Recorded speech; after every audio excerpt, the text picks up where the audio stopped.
বিএনপির নামধারী কিছু সন্ত্রাসী, বিএনপির লালিত কিছু কর্মী যারা আমাদের নারী কর্মীদের নয়, আমাদের অনেক জায়গায় পুরুষ ভাইদের উপরও নির্বিঘ্নে ভোট যাওয়ার ক্ষেত্রে বাধা প্রদান করে। সুষ্ঠু নির্বাচনের জন্য যে বিষয়গুলো আসলে সিমটম দরকার, অল্প কয়েকদিনের ভিতরে ব্যবধানে আমরা দেখতে পাচ্ছি যে আসলে সেই ধরনের পরিবেশ ক্রমান্বয়েই লঙ্ঘিত হচ্ছে বা আচরণবিধি লঙ্ঘিত হচ্ছে। আমার ভোট আমি চাইবো, আমার ভোট আমি দেবো, এটা আমার গণতান্ত্রিক অধিকার, যেটা আমাদের স্বাধীনতারও একটা মূল মন্ত্র।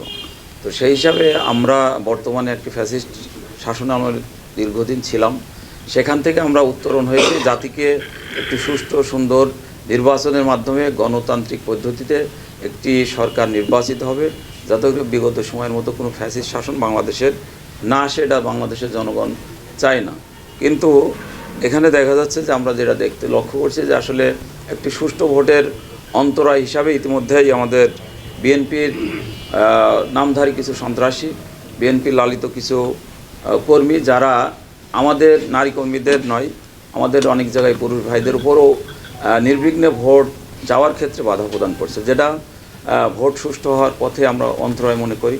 এক্ষেত্রে প্রশাসনের হস্তক্ষেপ আমরা আশু হস্তক্ষেপ কামনা করছি।